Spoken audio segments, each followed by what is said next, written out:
के चरणों में मेरा कोट कोट वंदन। क्यों? ये संत कैसे होते हैं? जैसे कपास का पुष्प होता है, फूल होता है, कपास में से रुई निकलती है महाराज। संत कैसे होते हैं, साधु कैसे होते हैं? स्वयं कष्ट सह लेंगे। कष्ट कैसे? संत साधु है, एक आसन पर बैठ करके जब साधु जगता है तो ये सृष्टि सोती है, सृष्टि जगती है तो साधु सोता है। साधु कब जगते हैं? रात्रि में, जब बिल्कुल शांति का वातावरण हो जाता है तब वो साधना करते हैं। साधना किसके लिए करते हैं? अपने लिए नहीं करते, इस सृष्टि के लिए, कल्याण के लिए करते हैं। तो कपास की महिमा क्यों दी, उपमा क्यों दी? गुलाब के पुष्प की उपमा क्यों नहीं दी? गेंदा के पुष्प की, चमेली के पुष्प की, कमल के पुष्प की उपमा क्यों नहीं दी? इसलिए नहीं दी। गुलाब में खुशबू होती है, महक होती है, लेकिन कुछ क्षण के लिए होती है। लेकिन जो कपास का जो फूल होता है वो सुगंधी रहित होता है, खुशबू नहीं होती महाराज। लेकिन जब कपास को पेला जाता है, उसकी रुई बनती है, रुई बन करके जब उसको काता जाता है, काट करके वस्त्र का निर्माण होता है, और उस वस्त्र से हमारा तन ढकता है। हमारा तन ढकने का मतलब होता है हमारी लज्जा ढकती है। तो जो हमारी लज्जा को ढके ऐसे संत होते हैं।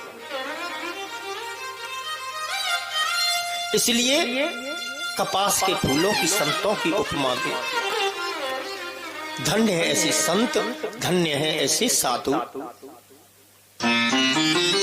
लेकर मणि का चक्कर आया बुत खाने में कौन, तू अगर एक दाने दाने में है तो हर दाने दाने में कौन। तू अगर बस्ती में चलता तो वीराने में कौन। तू अगर समा में जलता तो परवाने में कौन। तो कहने का मतलब ये है कि गुरु, संत, ब्राह्मण, साधु इस समाज का कल्याण करने वाले हैं। और जब अगर ये नहीं हो तो परमात्मा का भी अस्तित्व तो नहीं है।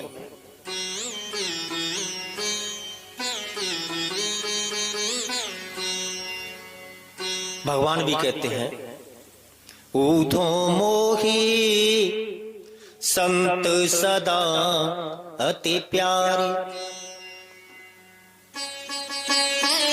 संत भगवान को बहुत प्रिय है।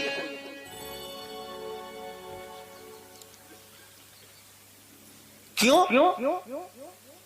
संत के अंदर स्वार्थ नहीं होता।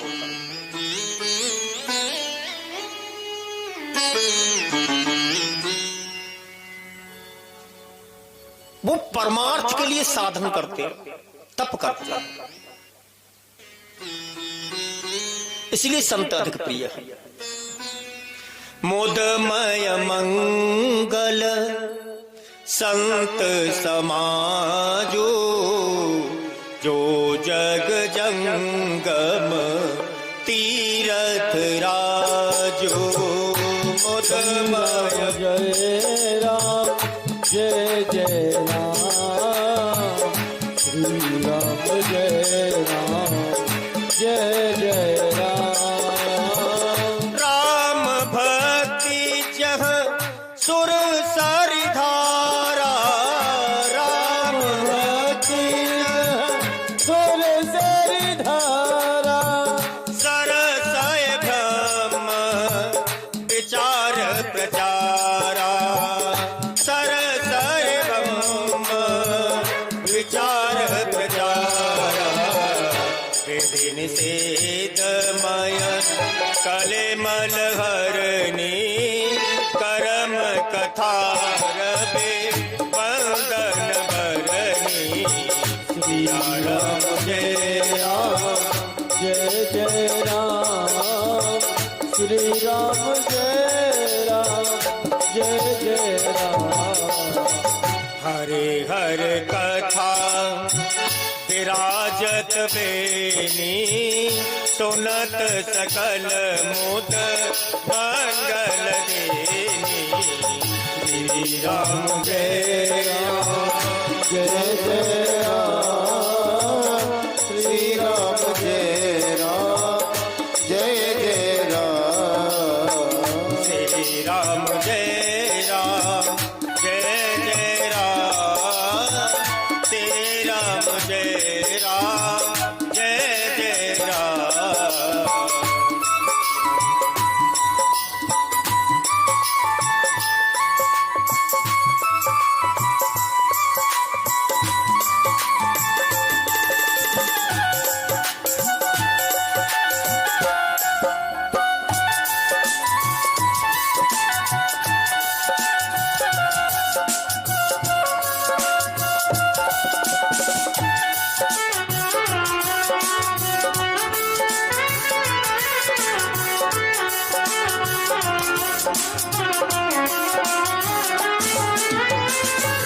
मुदमय मंगल संत समाजू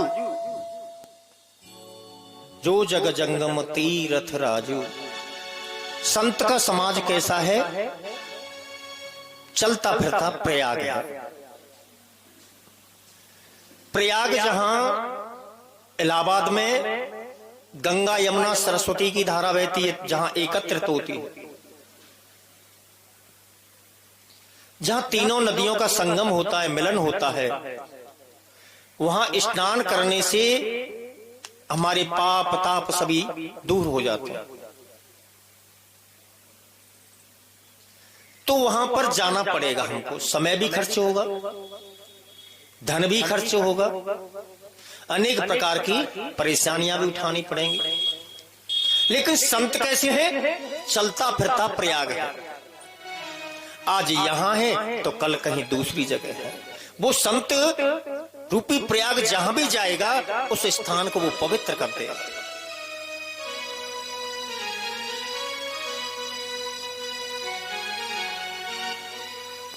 गोस्वामी जी महाराज कहते हैं, जिसके जीवन में भक्ति रूपी गंगा बहती है और जिसके जीवन में यमुना और सरस्वती नदियां एकत्रित होती हैं,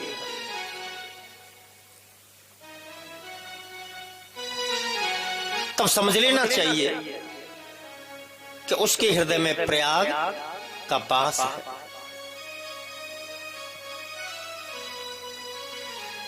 इलाहाबाद का प्रयाग सबको सुलभ नहीं है, हरे को नहीं जा सकता, लेकिन जहां पर संत समागम होता है वहां तो हरेक को जा सकता है। और कभी भी संत का अपमान नहीं करना चाहिए, जाने में अनजाने में। कैसे? भगवान श्री कृष्ण ने अपने पुत्र प्रद्युम्न जी से कहा था कि पुत्र, कभी भी भूलकर भी किसी संत का अपमान मत कर देना।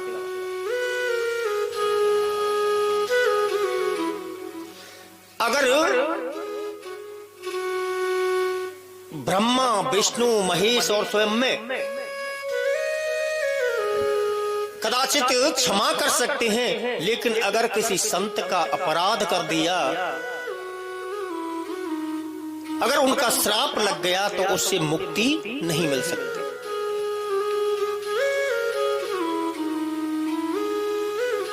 कभी भी भूल के संत का अपमान नहीं करना चाहिए।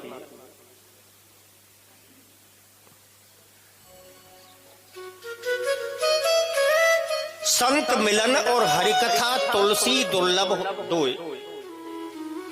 कहती हैं कि हमें सभी संत दिखाई देते हैं, महाराज ऐसे हैं, महाराज ऐसे हैं, महाराज ऐसे हैं। तो उन्होंने संतों के दर्शन किए ही नहीं। जो संतों के अंदर अवगुण देखता है तो समझ लेना चाहिए कि उसकी दृष्टि कुंठित है, अपवित्र है। जो संतों में परमात्मा भगवंत का दर्शन करता है तब समझ लेना चाहिए कि उसकी कुशाग्र बुद्धि है, उसकी पवित्र दृष्टि है। हरि कथा, भगवान की कथा ऐसे नहीं मिल जाती है। ये हम कथा पांडाल में आ गए कथा सुनने के लिए, चलो 4 घंटे तो हमारा समय कट ही जाएगा, लेकिन नहीं, कथा किसने सुनी, कथा को किसने उतारा, किसने आत्मसात किया, कथा से हमने क्या गुण प्राप्त किया, वो तो कथा सुनना है। नहीं, कथा सुनी इस कान से और इस कान से निकाली। एक बार एक कोई मूर्तिकार था, उसने मूर्ति बनाई और मूर्ति बनाई बाजार में ले जाकर के सजाया। लोग खरीदने वाले पहुंचे, उससे पूछा भैया ये मूर्ति गणेश जी की है, ये कितने की है? उसने कहा कि ये 100 रुपए की है गणेश जी की मूर्ति। ये दुर्गा जी की मूर्ति कितने की है? ये 500 रुपए की है। और ये कन्हैया जी की मूर्ति कितने की है? ये 1000 रुपए की है। और ये राम जी की मूर्ति कितने की है? ये 2000 रुपए की है। ऐसा क्यों? ये तो सभी मूर्तियां मिट्टी की हैं, बराबर आकृति है, लेकिन इनकी कीमत में अलग विरोधाभास क्यों? एक 100 रुपए की, एक 500 की, एक 1000 की, एक 2000 की। हाँ, अंतर है, बहुत अंतर है। क्या अंतर है? तो उसने एक धागा दिया, उस मूर्तिकार ने, शिल्पी ने एक धागा दिया और तुम ही इसका अंतर जान लो। तो उस धागे को उस मूर्तिकार ने एक मूर्ति के कान में इसमें डाला तो दूसरे में होकर के निकाल दिया, दूसरे में डाला उसमें भी निकाल दिया, लेकिन तीसरी में जो धागा डाला तो वो दूसरे कान में न जा करके वो नीचे अंदर पेट में पहुंचा। केवल इतना अंतर है। एक कहता है लेकिन उसके कहने का कोई महत्व नहीं होता। कहने वाला कह के चला गया लेकिन हम सुन नहीं रहे हैं कोई क्या कह रहा, क्या कहा, क्या नहीं कहा। जो कुछ सुना हमने यहीं निकाल दिया, यहीं छोड़ गए। लेकिन एक ऐसा है, इस कान से सुनता है, दूसरे कान से न निकाल करके अपने आत्मसात कर लेता है, अपने हृदय में बसा लेता है। सच्चा श्रोता वही होता है। तो संत और भगवंत अर्थात संतों का मिलना बड़ा मुश्किल है और दूसरे हरि की कथा बड़ी मुश्किल है, कठिन है, ये दुर्लभ है महाराज। या तो कोई कथा सुनने के लिए नहीं आएगा, आएगा तो झगड़ा करेगा। कथा सुनने में कि कथा व्यास ने ये बात तो कही नहीं, इस चौपाई का, इस श्लोक का उल्टा अर्थ किया है। तो ऐसा भाव जिसके मन में आता है तो वो सच्चा श्रोता नहीं है। केवल हमें तो कथा सुननी है परमात्मा की। सच्चा संत बनने में बड़ा समय लगता है और जो संतों की सेवा करता है उस पर तो परमात्मा की कृपा हो जाती है।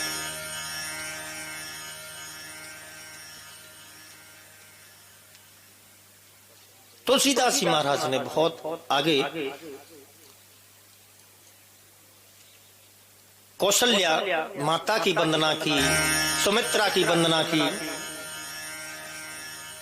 कैकेयी की वंदना की, अयोध्या की वंदना की, सभी की वंदना की। लखन, भरत, शत्रुघ्न, इन सब की वंदना की।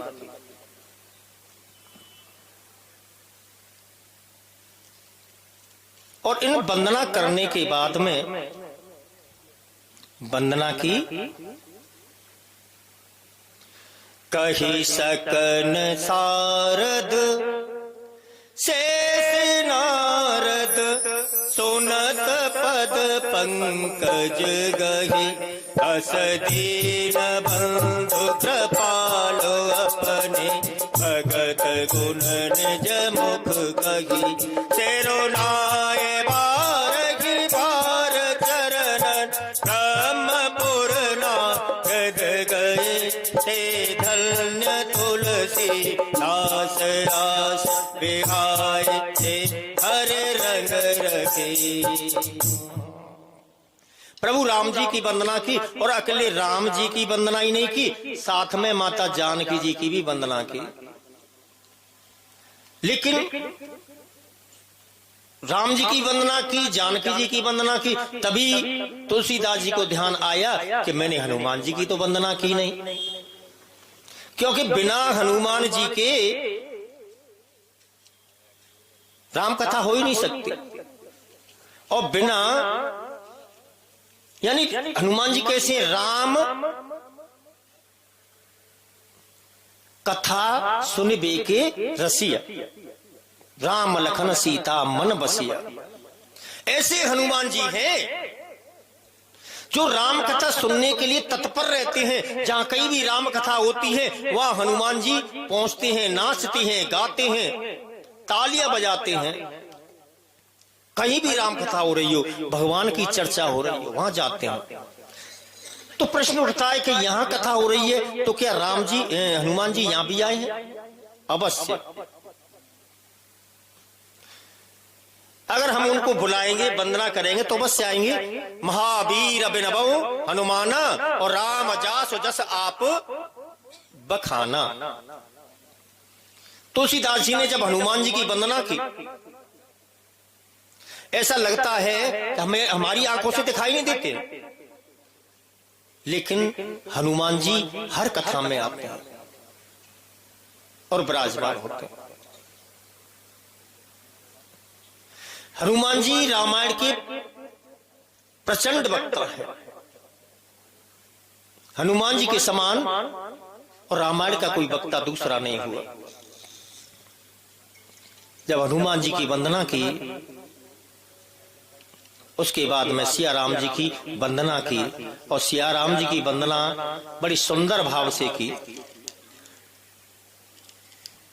जनक सुता जग जननी जानकी अतिशय प्रिय करुणा निधान की। ताके जुग पद कमल मनाबहु जासु कृपा निर्मल मति पाबहु। पुनि मन बचन कर्म रघुनायक चरण कमल बंदौ सब लायक।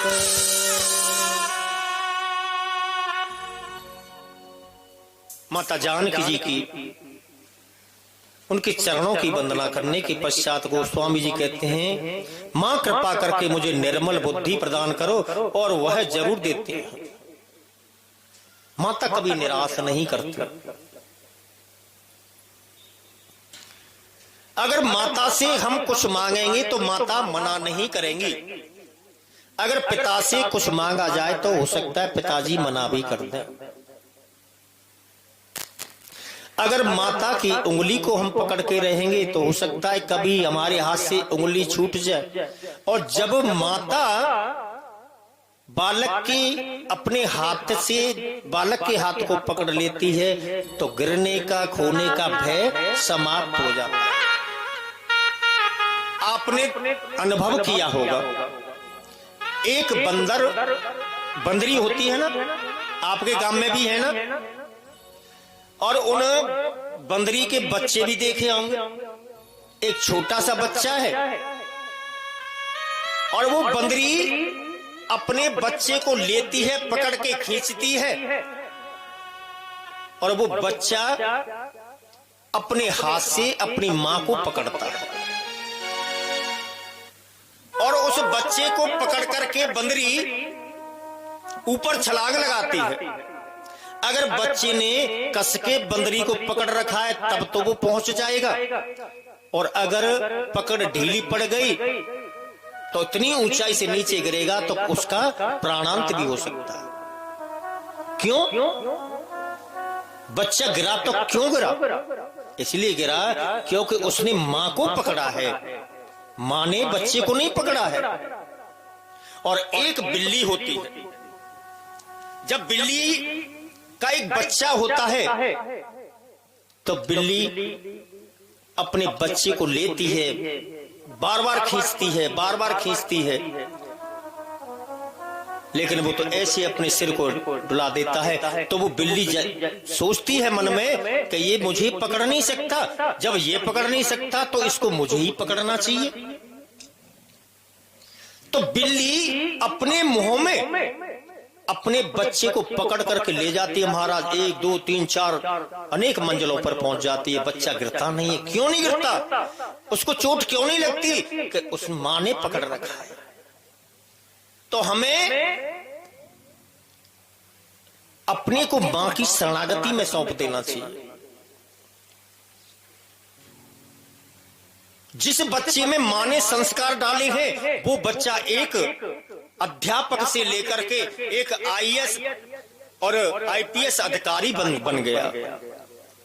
जिस मां ने बच्चे में संस्कार डाले वो शिवाजी बन गया। जिस मां ने अपने बच्चे में संस्कार डाले वो स्वामी विवेकानंद बन गया। और जिस मां ने अपने बच्चे में संस्कार डाले वो तुलसीदास बन गया। सब पर मां का हाथ है। जिस पर मां कृपा कर देती है ना, संसार में उसको कोई पराभूत नहीं कर सकता, पराजित नहीं कर सकता। तो यही तुलसीदास जी महाराज ने कहा, हे माता जानकी, आज आप मेरू पर कृपा कीजिए, कृपा कीजिए। और माता जी प्रसन्न हो गई। अगर एक हम अपने स्वामी की, अपने मालिक की हम पूजा करते हैं, सेवा करते हैं तो मालिक प्रसन्न होता है। तो अधिक से अधिक हमको ज्यादा से ज्यादा, जिसकी हम नौकरी करते हैं, 1 महीने का बोनस दे देगा और ज्यादा से ज्यादा 100 200 500 1000 रुपए इनाम स्वरूप दे देगा। लेकिन जब मेरा राघव कृपा करता है तो सब कुछ प्रदान कर देता है, अपने में ही समाहित कर लेता है। पुनि मन बचन करम रघुनायक, चरण कमल बंदो सब लायक। राजीव नयन धरे धनुषायक, राजीव नयन धरे धनुषायक। भगत विपते भल जन सुखदायक।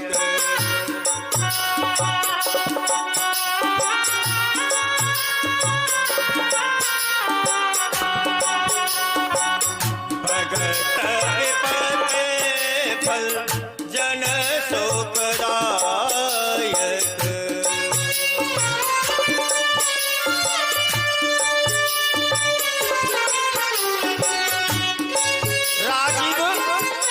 चरण कमल बंदो सब लायक, पुनि मन बचन कर्म रघुनायक।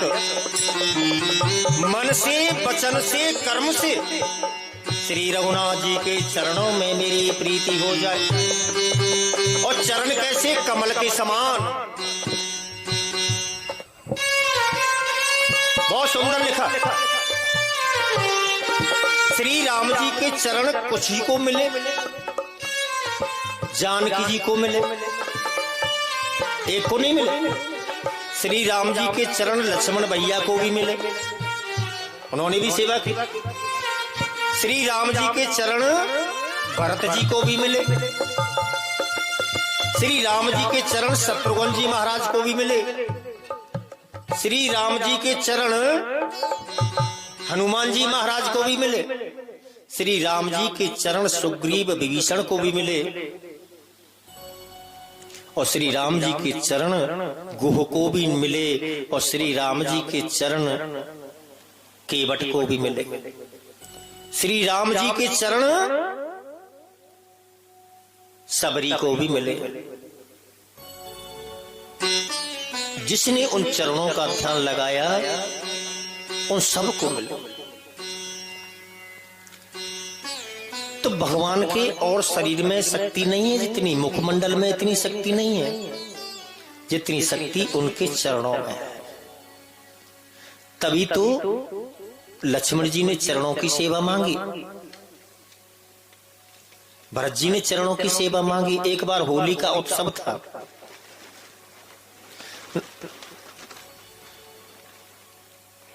लक्ष्मण जी जब से भगवान राम का विवाह होकर के आया तो भगवान के चरणों की सेवा माता जानकी करने लगी।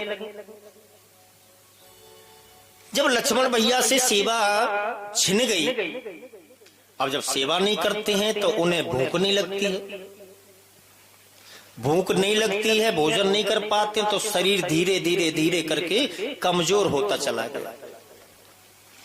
तो एक दिन प्रभु राम जी ने पूछ लिया, भैया लक्ष्मण ऐसा क्या कष्ट आ गया तुम्हारे ऊपर, तुम दिन रोज कमजोर होते जा रहे हो, क्या संकट है, क्या आपत्ति है? लक्ष्मण भैया ने कहा, प्रभु कुछ मत पूछो, नहीं बताओ प्रभु, मुझे रोग कोई नहीं है, लेकिन एक कष्ट है। वो क्या? कि जब से माता जानकी जी ने आपके चरणों की सेवा ली है ना, तब से मुझे भूख लगना बंद हो गई। अगर मुझे आपके चरणों की सेवा मिल जाए तो ये मेरी कमजोरी बिल्कुल दूर हो जाएगी प्रभु। मुझे चैन नहीं पड़ता है जब तक मैं आपके चरणों के दर्शन नहीं कर लूं, आपके चरणों की सेवा नहीं कर लूं। तो मैं इसमें क्या कर सकता हूं? प्रभु आप कोई उपाय कीजिए जिससे कि आपकी चरणों की सेवा मुझे पुनः प्राप्त हो जाए। भगवान राम ने कहा, देखो एक उपाय है, कल अयोध्या में होली होनी है और जितनी भी देवर हैं अपनी भाभियों से होली खेलते। तुम तीनों भाइयों की भाभी हैं सीता जी, तो तुम सीता जी के साथ में होली खेलोगे। हाँ, तो जब होली खेल करके जानकी जी तुमसे कहें कि कुछ मांगो, तब तुम एक काम करना, तुम जानकी जी के कान में चुपके से मांगना, क्या प्रभु ये मांगना कि माता जी मुझे कुछ नहीं चाहिए, मुझे तो प्रभु के चरणों की सेवा दे दो बस। मांगने वाले को कभी रघुवंश में कोई मना नहीं करता, जानकी जी भी मना नहीं कर पाएंगी, इसलिए तुम्हें चरणों की सेवा मिल जाएगी। लक्ष्मण जी बड़े प्रसन्न हुए, नाचने लगे, गाने लगे, वाह प्रभु वाह, आपने तो बहुत ही सुंदर युक्ति बताई है। दूसरा दिन हुआ, संध्या का समय हुआ, अब तो होली का उत्सव प्रारंभ हो गया, रंग गुलाल उड़ने लगे।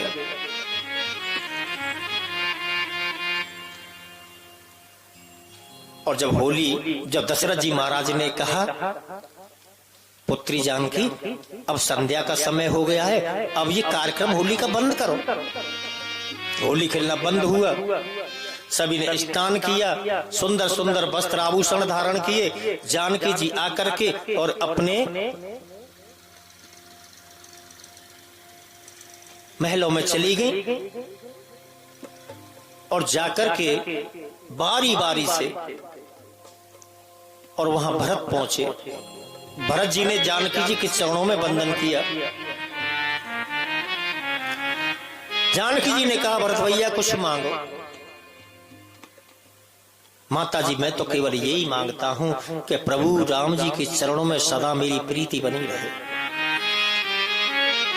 जन्म जन्म मोहे दीजियो ये वरदान निहार। अर्थन धर्मन काम रुचि गति न चघो निर्माण। जन्म जन्म मोह दीजियो यह वरदान निहार। मैं तो केवल प्रभु राम जी के चरणों की भक्ति मांगता। तथास्तु कहते शत्रुघ्न भैया से कहा तुम भी मांगो। शत्रुघ्न जी महाराज ने कहा माता जी मैं तो ये मांगता हूं कि भरत जी के चरणों में मेरी प्रीति बनी रहे। उनकी चरणों की प्रीति मेरे अंदर से कभी कम नहीं हो। तथास्तु कहते लक्ष्मण जी का नंबर आया। लक्ष्मण जी गए चरणों में दंडवत किया। भैया कुछ मांगो। माता जी मैं मांगू क्या आप वो दोगी? जानकी जी ने एक बार को विचार किया। भरत जी ने मैंने कहा मांगो तो उन्होंने मांग लिया। शत्रुघ्न जी से कहा उन्होंने मांग लिया। लेकिन लखन भैया क्या मांगना चाहते हैं? वो कह रहे हैं जो मैं मांगू क्या आप दोगी? क्या विशेष वस्तु मांगना चाहते हैं? जानकी जी ने कहा देखो ये तो रघुकुल की रीति है, देना तो पड़ेगा ही, मांगो। तो माता जी अपने कान को जरा मेरे पास में लाई। जानकी जी ने अपने कान को लक्ष्मण जी की तरफ बढ़ाया। लक्ष्मण भैया ने चुपके से कहा कि माता जी मैं कुछ नहीं चाहता, धन नहीं चाहिए, राजपाट कुछ भी, सुख संपत्ति नहीं चाहिए, मुझे तो चाहिए केवल प्रभु राम जी के चरणों की सेवा। मुझे तो सेवा चाहिए जो कि आपने छीन ली है। और जब ये समाचार शब्द माता जानकी ने सुने तो माता जानकी जी को चक्कर आ गया, धड़ाम से नीचे गिर पड़े। जैसी गिरी पूरे राजमहल में खलबली मच गई। जानकी जी बीमार हो गई, जानकी जी अस्वस्थ हो गई। क्या हो गया, क्या हो गया? दौड़ पड़े सब। ये कैसे हुआ, कब हुआ, क्यों हुआ? कहा कि लक्ष्मण जी ने कान में कुछ कह दिया। और तो लक्ष्मण जी को सभी दोष देने लगे। लक्ष्मण जी तुमने ये क्या कर दिया, ऐसा क्या कह दिया? लक्ष्मण जी कहने लगे वाह प्रभु वाह, एक तो मैं वैसे ही दुखी था और दूसरा दुख ये और हो गया, अब दोष मेरे ऊपर होने लगा। तो लक्ष्मण जी तुमने जानकी को कुछ कह दिया है। अब प्रभु अब मैं क्या करूं? प्रभु की शरण में गए। प्रभु आपने तो मुझे भंवर में फंसा दिया, अब बताओ क्या करूं मैं? कोई उपाय बतलाइए जिससे कि माता जी की मूर्छा दूर हो। जाकर के तुम एक काम कहना, चुपके से कान में कहना, जैसे पहले कहा था कि माता जी इसमें दोनों का ही भला है। एक चरण की सेवा आप कर लेना और दूसरे चरण की सेवा मुझे दे देना। और ऐसा ही लक्ष्मण जी ने कहा माता जी एक चरण की सेवा आप करिए और एक चरण की सेवा मुझे दे दीजिए। ये हम बंटवारा चाहते हैं बस, और कुछ नहीं चाहिए। माता जी की मूर्छा दूर हो गई। तो ऐसे चरण कमल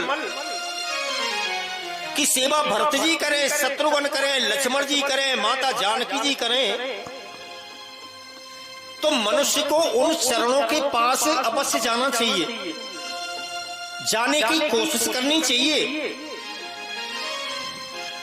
प्रभु के दरबार में जाने के लिए किसी की मनाही नहीं है। राम चरण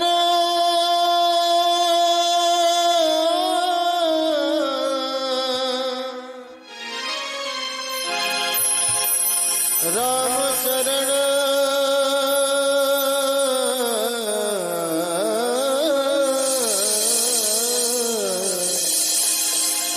भज मन राम चरण सुखदाई, भज मन राम चरण सुखदाई।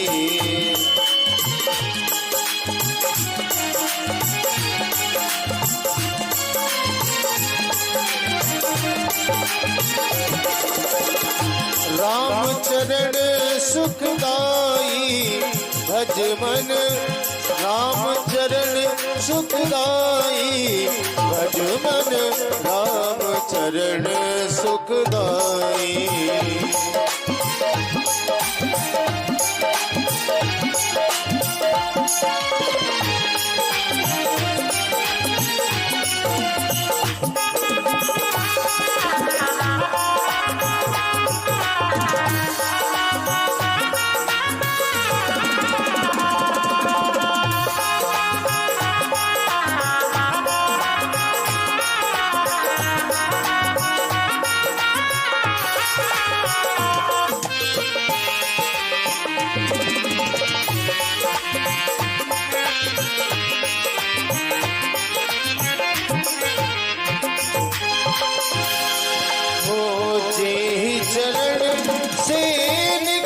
सुरसरी शंकर जटा समाई जिन चरणन से निकसी सुरसरी शंकर जटा समाई। जटा शंकरी नाम पर्यो है जटा शंकरी नाम पर्यो प्रभुवन तारन आई भज मन राम चरण सुखदाई।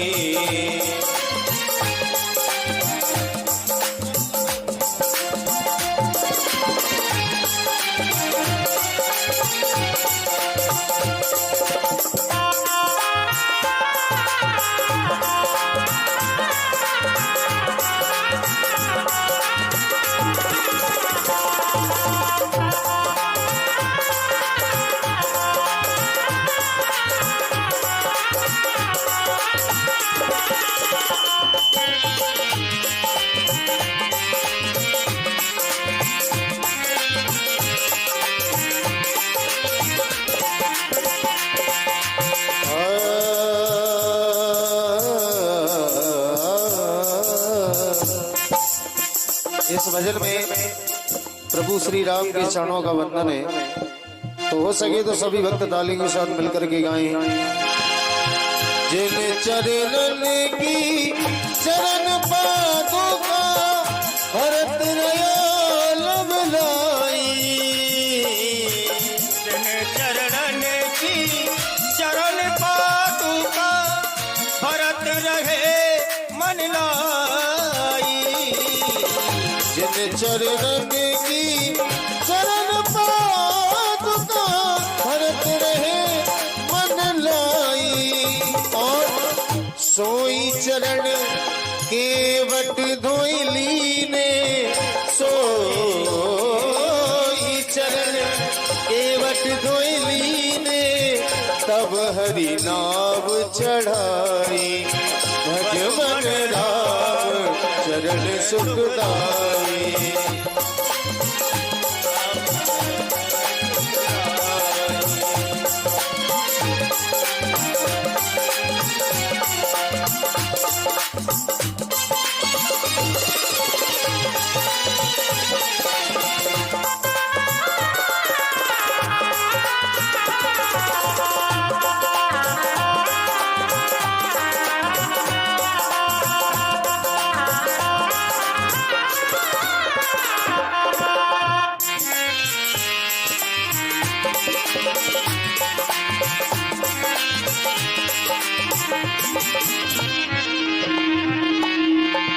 और भक्त कहने लगे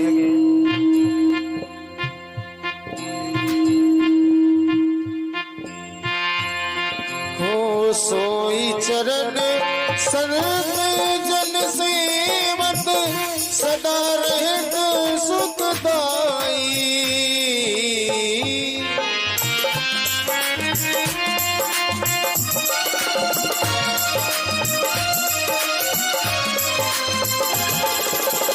सोई चरण संत जन सेवत सदा रहत सुखदाई। सोई चरण गौतम ऋषि नारी सोहि चरण गौतम ऋषि नारी परस परम पद पाई भज मन राम चरण सुखदाई भज मन राम चरण सुखदाई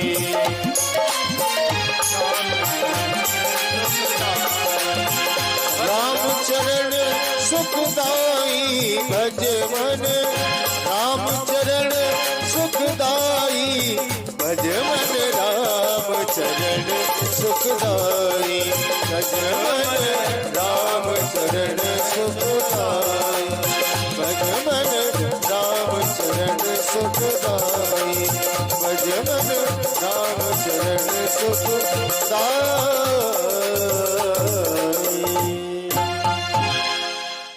भज मन राम चरण सुखदाई। भगवान राम के चरणों की वंदना की, माता जानकी की वंदना की, वीर हनुमान जी महाराज की वंदना की। अब तुलसीदास जी महाराज ने किनकी वंदना की? बंदौ नाम राम रघुवर को, नाम की महिमा गाई। हे तो कृषानुभान हिम कर को, बंदौ नाम राम रघुवर को। विद हरे हरमय वेद प्राण सो, अगुण अनुपम गुण निधान सो। तुलसीदास जी महाराज लिखते हैं कि ओंकार स्वरूप परमात्मा का नाम सर्वश्रेष्ठ है। राम से बड़ा राम का नाम। नाम की वंदना इसलिए की क्योंकि एक राम ने एक अहिल्या का उद्धार किया, लेकिन राम के नाम ने, जिसने भी राम का नाम जपा धारण किया, न जाने कितने पापियों का उद्धार कर दिया।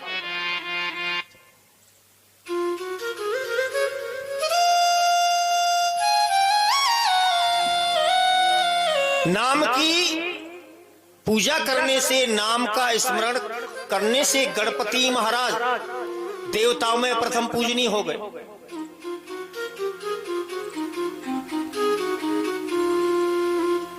जब पिता ने ध्रुव जी महाराज को गोदी में नहीं बैठने दिया, माता जो बेमाता थी सुरुचि, धक्का दे दिए। जब ध्रुव जी महाराज ने जंगल में जाकर के अखंड नाम जप किया, तो वो ध्रुवपद को प्राप्त हुआ। प्रहलाद जी नाम के बल पर ही आज अमर हो गए। नरसिंह भगवान के रूप में प्रभु को प्रकट होना पड़ा, और नाम के बल पर ही न जाने कितने कितने पापियों का उद्धार होगा। पत्थर पर राम का नाम लिखा गया तो वो पत्थर भी समुद्र पर तैर गए। तो इसलिए राम के नाम का महत्व अधिक है। अगर मनुष्य में दो वस्तुएं आ जाएं, दो चीजें हो जाएं, एक तो सत्य का आचरण और दूसरा राम के नाम का स्मरण, तो उसे कोई पराजित नहीं कर सकता। पहले तो हम सत्य बोलना चाहें, संसार ऐसा है वो बोलने नहीं देगा। हम सत्य बोलना चाहें तो समाज में जीना दुश्वार हो जाएगा। महाराज बहुत सत्य अनेक प्रकार के उलाहना देते हैं, उपालंब करते हैं। राजा हरिश्चंद्र हो गया।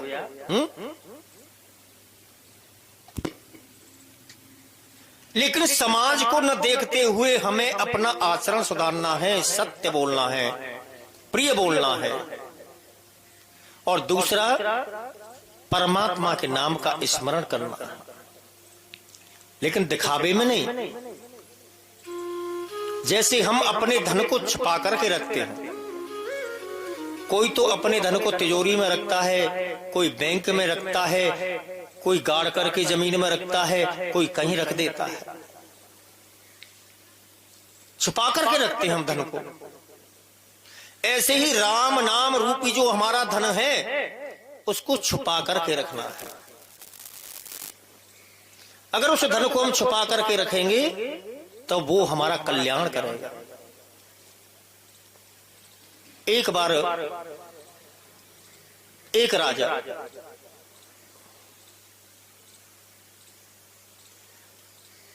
उसने इतनी तपस्या की, इतना भजन किया, इतना भजन किया कि सोते हुए भी वो नाम का जप करता है, परमात्मा के नाम का जप करता है, राम राम राम राम। सो जाता है तब भी उसका स्मरण चलता रहता है, जाप निरंतर अनवरत चलता है। एक बार रानी ने उसे जगाया राजा को और कहा, महाराज ये क्या बोले जा रहे हो आप? क्या आप सो रहे हो फिर भी राम नाम जप रहे हो, राम राम राम राम कह रहे हो? क्या कहा? हाँ। तो क्या राम निकल गया? मेरे मुंह से राम निकल गया? हाँ। जब राम ही निकल गया तो मेरा जीवन शेष नहीं रहेगा। कोई बीमार पड़ जाता है, कोई कमजोर हो जाता है, तो कहते हैं जब पैर की शक्ति छीण हो जाती है, शारीरिक शक्ति छीण हो जाती है, तो कहते हैं ना अब तो शरीर में राम निकलेगा। ऐसा बोलते हैं कि नहीं? तो राम ही हमारे अंदर शक्ति है। जब राम ही निकल जाए तो फिर क्या है, हमारा शरीर निर्जीव रह जाता है। तो राम नाम की वंदना की तुलसीदास जी महाराज ने। बड़े बड़े भक्त हुए, उन्होंने राम के नाम की बड़ा स्मरण किया। उनमें एक सगुण भी है, एक निर्गुण भी है। कोई तो सगुण रूप में जपता है, कोई निर्गुण रूप में जपता है, लेकिन दोनों का एक ही स्थान जहां पर पहुंचना है, मुक्ति का। चाहे निर्गुण भाव से भज लो, चाहे सगुण भाव से भज लो, उद्देश्य एक ही है कि परमात्मा तत्व की प्राप्ति करना। कबीरा कुआ एक है, पनिहारी अनेक, बर्तन सबके न्यारे हैं, पर पानी सब में एक। पहले तो कुआं होते थे और स्त्रियां घड़े लेकर के कुआं पर जाती थी पानी भरने के लिए। कोई तो मटका ले जा रही छोटा, तो कोई बड़ा, कोई पीतल का बर्तन तो कोई स्टील का बर्तन। अर्थात कुआं एक है, कुआं का जल भी एक ही है, लेकिन जो पनिहारियां पानी भरने वाली है ना, वो अनेक है। जल एक ही है, कुआं एक ही है, लेकिन पनिहारी अनेक है। अर्थात परमात्मा एक है, लेकिन जप करने वाले अनेक हैं। किस भाव से परमात्मा को भजन करना है, उसी अवस्था में परमात्मा प्रकट हो जाते हैं। तुलसीदास जी, सूरदास जी